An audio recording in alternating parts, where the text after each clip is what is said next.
How are you? As you know, my name is W. Clement Stone. As General Manager of the Napoleon Hill Associates, it is my privilege to once again introduce you to Napoleon Hill, the author of How to Raise Your Own Salary, Think and Grow Rich, and many other inspirational books. This is another in a series of inspirational messages by Napoleon Hill. When I introduce anyone to Napoleon Hill or to any book he has ever written, I have the feeling that I have changed that person's life so that he will get on the success beam and stay there. I have the same feeling about you now, and I promise you that if you listen to Napoleon Hill during this visit in the same spirit of interest and sincerity in which I am introducing him, you will be thankful as long as you live for the message he will bring you. Napoleon Hill was confidential advisor to two former presidents of the United States, Woodrow Wilson and Franklin D. Roosevelt, both of whom made widespread use of his science of success philosophy. Through the influence of the late Mahatma Gandhi, who was one of Napoleon Hill's close friends, his success philosophy has a widespread distribution in India. In a survey made by a group of prominent people in 1929, Napoleon Hill, Thomas A. Edison, and Henry Ford were unanimously chosen as the three men who had made the greatest contribution to our American way of life during the past half-century.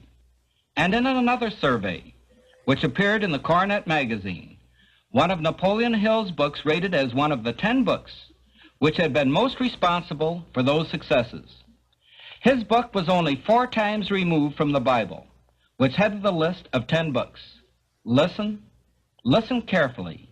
And now, once again, I share with you Napoleon Hill.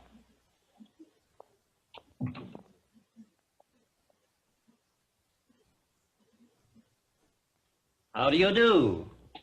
I'm very happy to have this personal visit with you. Won't you be seated, please? Our 8th visit brings us to the subject of enthusiasm, which may be likened to steam in a boiler, which, when it is controlled and turned on, starts the wheels of machinery into action. Someone has said that knowledge is power. That is only a half-truth, for knowledge becomes power only when it is put into action for the attainment of a definite objective. Enthusiasm is one of the more powerful means by which we may put into action our education, experience, and knowledge. Spoken words without enthusiasm are often ineffective, and sometimes they can be actually boresome, as you of course know if you have noticed the effect a speaker without enthusiasm has on his listeners. I have known lecturers to hold audiences spellbound for 2 hours, yet when members of the audience were asked to tell what the speaker had said, they could not remember. But what they did remember was that the speaker got their attention and held it. And now let me explain why enthusiasm has such a powerful impact upon the minds of those who come under its influence. To begin with, I believe you'll be interested in knowing that your brain and every other person's brain is both a broadcasting station and a receiving station, which sends out thought vibrations and picks up those sent out by other people. When you turn on your enthusiasm, you step up the vibrations of thoughts which go out from your brain so that they reach and affect other people more quickly. As a matter of fact, you can send out thoughts which have been so stepped up with silent enthusiasm that they will reach and influence other people to whom you direct your thoughts. This is a fact which has been known to psychologists for ages, and it is also known to most master salesmen who use this method to condition the minds of their prospective buyers before they ever talk with them.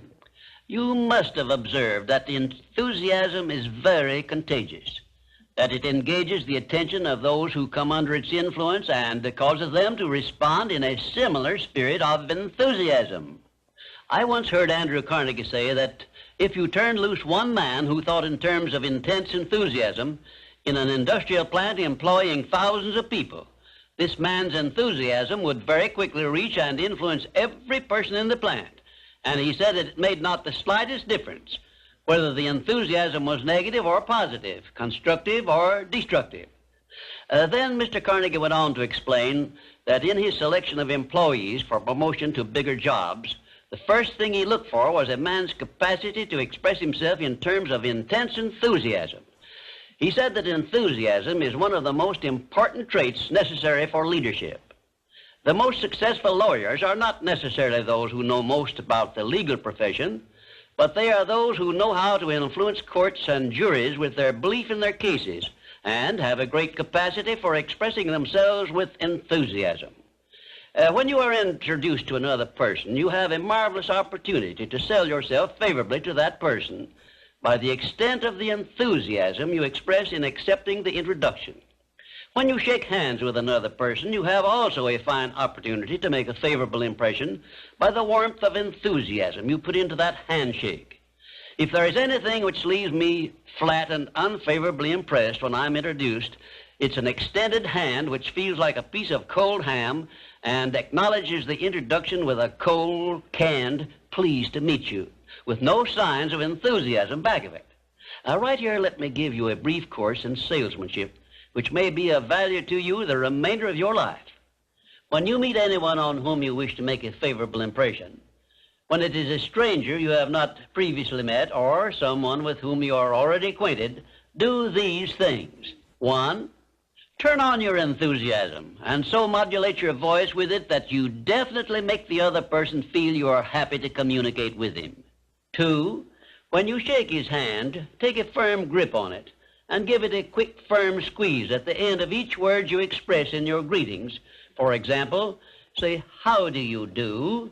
I am so very glad to meet you."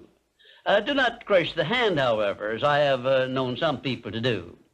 3, then, if you begin the conversation, be sure that you direct it to some subject of interest to the other person. And 4, follow through by eagerly asking questions which will keep attention focused upon the other person. Then, when you are ready to have the other person hear what you have to say about yourself or your interest or your business, he will have been prepared to listen attentively. For many years, I taught master salesmanship, and the first important thing I endeavored to teach my students was the importance of 1, speaking with enthusiasm, and 2, selling the prospective buyer himself before trying to sell him anything else. I've often told my students of salesmanship that the best possible way for one to sell himself to others is to first sell the others to themselves. That counsel was sound when I began training salesmen over 30 years ago, and it is still sound. When I was a youngster in school, I discovered that the teachers from whom I learned most were those who expressed the greatest enthusiasm in their teaching. And I have heard an experienced doctor say that the enthusiasm he carries into the sick room with him has more to do with helping to bring about a cure than all the medicine he can prescribe. And now let me give you another interesting sidelight on the effects of enthusiasm. I have noticed that enthusiasm not only influences others who come under its effect, but it also very distinctly influences and benefits those who follow the habit of expressing it in their thoughts and deeds. Enthusiasm is an expression of a positive mental attitude, and it has long been known to doctors that a positive mental attitude stands high on the list of influences which give one sound health. I have heard it said, for example, that only one thing causes stomach ulcers, and that is worry or a negative mental attitude. And only one thing can cure stomach ulcers, and that is a positive mental attitude. It seems that disease germs cannot live and thrive in the bloodstream of one whose mind is always positive. I have still another very important observation concerning the power of enthusiasm, which I wish to give you. I have observed that prayers expressed with intense enthusiasm bring much quicker and more satisfactory results. Now, you can try this for yourself and be convinced. I began experimenting with this idea many years ago, and from my experiences, I gathered the information which caused me to change my method of prayer entirely. I now use the prayer I recommended to you on previous visits, with the gratifying results that I get quicker and more favorable action from my prayers than I did when I expressed them in a spirit which lacked enthusiasm. I suggest that a very practical way to begin learning to express yourself with enthusiasm will be to follow the habit of reading aloud for 10 minutes daily, putting all the enthusiasm at your command into your reading. You will be surprised in a short while at how much this will help you in speaking with enthusiasm in your ordinary conversations. I would suggest also that you adopt the habit of practicing enthusiasm in your conversations with your family and your business associates. Incidentally, this habit will make you more popular with those who are close to you. You can enjoy the benefits of enthusiasm if you are interested enough to develop a technique by which to acquire this habit, so you will follow it in a natural, unaffected tone of voice. If you follow my suggestion that you read for 10 minutes daily as a means of acquiring the habit of enthusiasm, I recommend that you write down a list of 10 subjects, things, or circumstances in which you have the keenest interest, and use this list for your practice purposes. You will have no difficulty in reading in a tone of enthusiasm in connection with the things that you like best. And finally, if you have not already picked up some useful ideas as to how the habit of enthusiasm can be developed, or what causes one to be enthusiastic, let me give you an example which may provide you with an interesting cue. You perhaps remember when you were courting the person of your choice, or being courted, as the case may be, you needed no one to tell you how or why to be enthusiastic. Of course not, because the motive of love or affection took care of this without effort on your part. Just remember that enthusiasm is always easily expressed when one is inspired by a burning desire for something or any motive associated with one's closest interests. Where there is no motive, there is apt to be no enthusiasm. Remember also that the three basic motives which it has been said practically rule the world are: 1, the emotion of love; 2, the emotion of sex; 3, the desire for financial gain. A combination of all three of these motives, it has been claimed, can convert a mediocre person into a genius, and I leave the thought with you for consideration. And now, until our next visit, I ask that you try the habit of moving with enthusiasm in all of your daily work and see how much better you will feel.